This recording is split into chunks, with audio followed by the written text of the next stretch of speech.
Hey jumpers, Crossrope trainer Jenica here with a super simple beginner jump rope workout. This beginner workout utilizes the 1 pound cross rope. You can use any rope you have, but I definitely recommend a weighted jump rope to get the most out of your workouts, as well as to help you learn how to jump faster. The 1 pound rope can be found at crossrope.com, link below, and you will find that the weight in the cable really allows you to slow things down to help you find your timing and rhythm, as well as it gives you great feel and feedback to help you along, and it keeps a smoother arc going at a slower pace. So that simple workout, true beginner workout today, none of those fancy footwork skills or long jump intervals. We are talking 30 seconds of work, 30 seconds of rest, basic jump all the way through. We want our upper arms to be, I like to say, quiet upper arms, not much going on from the elbow above, and most of the rotation is coming from our wrists. So we want little light bounds. You can try practicing without the rope, just get used to that. We don't need to pull our legs way up high. We don't want to kick our feet forward. We don't want to kick our feet back, just straight up and down. Let's get warmed up real quick. Today we're just gonna do a couple quick minutes because I want you to get off on the right foot here. So I'm doing some wrist rolls. You could also do wrist circles, a few each direction, just to get that blood pumping, loosening things up, get your body prepared to do the work. And we'll do some full arm circles, a few one way, a few the other. Of course, your circles depend on your range of motion. Whatever you've got is totally fine. You'll hear me say that throughout the workout. It's all about you making it work for you to get the most out of your workout. Let's wake up the lower half. We're gonna do some ankle circles here. If balance is a struggle, keep that toe on the mat. Otherwise, pick it up and get a little more range of motion in that ankle circle. Feels good. Our ankles are often neglected. We don't want to do that. They are very important to our jump rope fitness workouts. Let's switch sides. Again, if balance is a struggle, keep that down. Or if you have a wall near you, you could gently hold on the wall.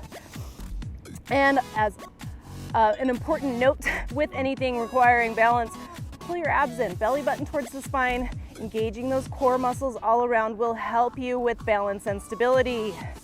All right, a few one way, a few the other. Oh yeah, those ankles are liking that. All right, feet together, a little knee bend. We are going to rotate around and then the other way. Just some knee circles. We're actually getting a little bend and extension at the ankles and the knees and even the hips here. Working the full leg, getting the blood pumping.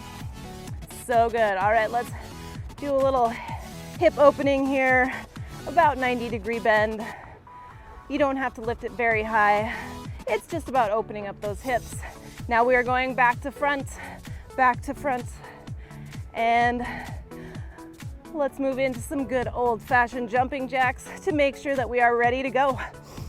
Modifier for a jumping jack, if you ever need to take out that hop, do those arms with that side toe tap.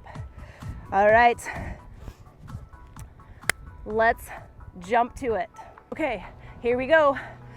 Simple beginner workout, 8 rounds, 30 seconds basic jumping, 30 seconds resting. Let's do this. 3, 2, 1, and jump. So 1 swing, 1 jump. Even if you're going very slowly, you're gonna wait for that rope to come around.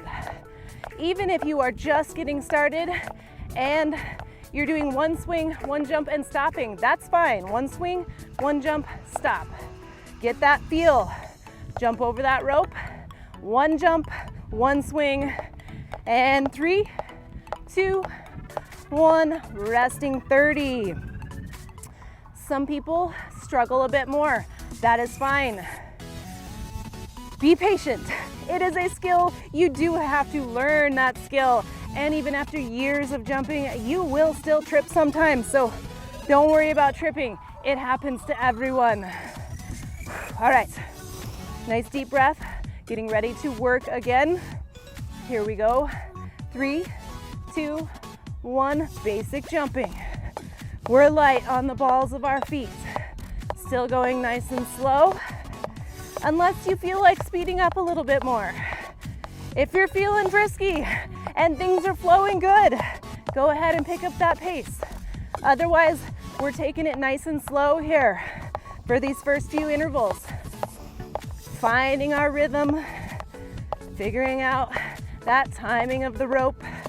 We're jumping and now we're resting. We recommend jumping long ways on the mat, which of course gives you more space to jump. And also we recommend jumping on that mat. It helps protect your joints as well as protecting your ropes. I will jump sideways on this one just to demonstrate the form, but we don't recommend it because you have a much higher chance of catching the edge of that mat.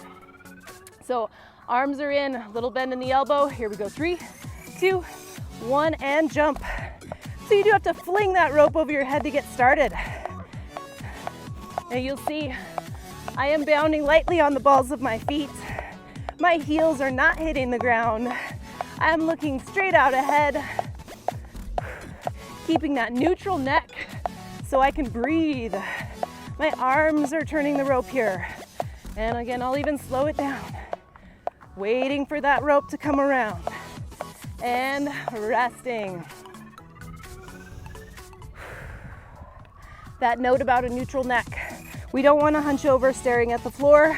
We also don't want to tip our head back and stare at the sky. Sometimes we find ourselves doing that where we're kind of gritting it out, clenching that jaw and tipping that head back. That makes it super hard to breathe. So neutral neck, looking straight out at the horizon or maybe out and slightly down, but never up at the sky. Here we go, 3, 2, 1, and jump. While we jump, we want good posture, so we're standing up straight. We've got our abs pulled in a little bit. You don't have to do a super crunch or anything, but pulling those abs in, thinking belly button lightly towards the spine, means you're engaging those core muscles, which will help you with your balance and stability as you try to jump in one spot. Saving that energy, 3, 2, 1, to turn the rope. So as you see, I'm generally staying in one fairly small area. The more you bounce around all over the place, the more energy it takes and the more likely you are to trip. So trying to keep everything nice and efficient and in one small space. The biggest thing though, as you get started on your jump rope journey, have fun, relax, and just jump. Here we go, and jump. Start a little early on that one, bonus second in there. Your form doesn't have to be perfect at first. You can improve. Just worry about jumping over that rope, getting some reps in, getting the feel for it. And over time, you will make improvements. Things will become more efficient and feel more natural. And almost there. 3, 2, 1, and rest. So another note, so I told you I was going to keep throwing tips and pointers out throughout this workout. We want our arms and hands even. So we don't want them pointed back. We don't want them way in front of us. Slightly in front of our body, but also even this way. We want them both in the same position here, same height and same distance from our body. Here we go, 2, 1, and jump. Now the thing about that is, it's really hard to tell if you're doing that. It might feel like things are perfectly even. You think your hands are the same height, same width, and that they're both doing an equal amount of work. And then you catch yourself in a mirror or you record a video and you discover you've got one hand doing something different.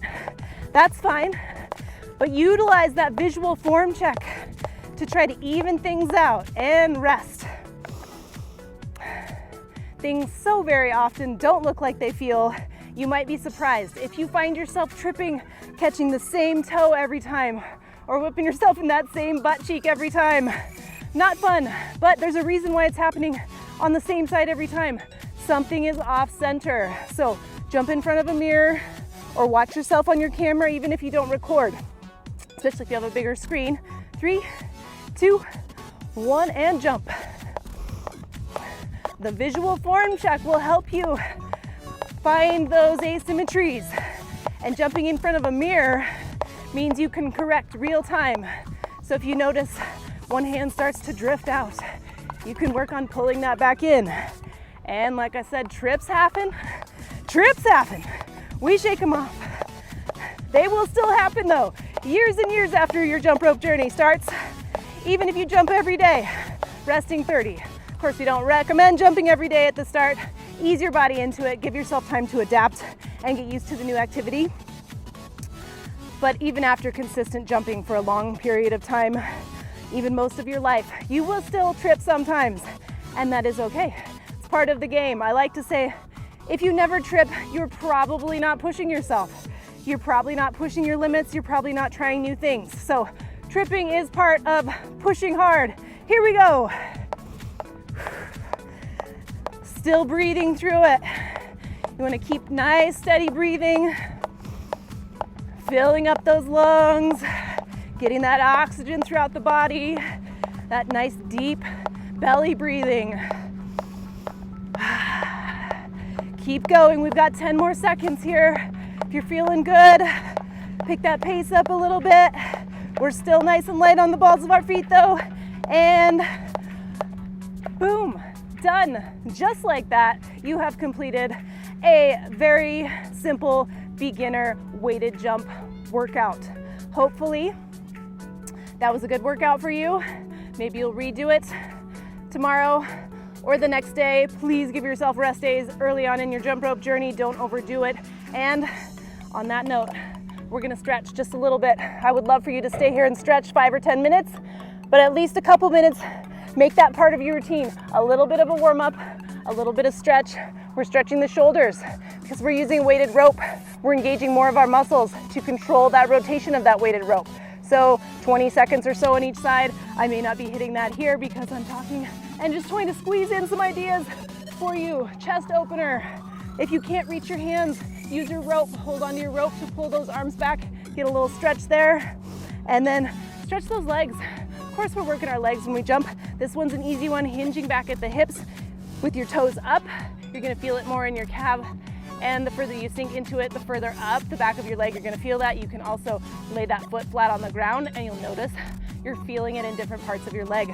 Again, 20 to 30 seconds in each of those positions. And of course, hitting the other side, hinging back, making sure that knee support leg is pointing in the same direction as those toes. We don't want to put any added stress on that knee. Again, toes up to start, sinking more into it. Toes down, changing that position, getting a little different stretch in there. And quads, good idea to stretch your quads. If balance is a struggle, again, hold on to something or hit the mat for a seated quad stretch. Otherwise, pull that foot up. You don't have to pull your knee way back. You can actually point your knee towards the ground and just pull on that foot to get that nice stretch on the front of your leg there. And another reminder, pull those abs in. Core, core, core helps with balance and stability. And part of jumping, of course, we're using different muscles. We're using our feet and legs in different ways. There's a lot of small tissues in there that are not used to the activity. So toe walking, heel walking throughout your day will help strengthen those. Seated point and flex is a good exercise to do, making sure to take care of those jumping bodies. So warm up before, stretch out afterward, hydrate, hydrate, hydrate, eat good food, and happy jumping.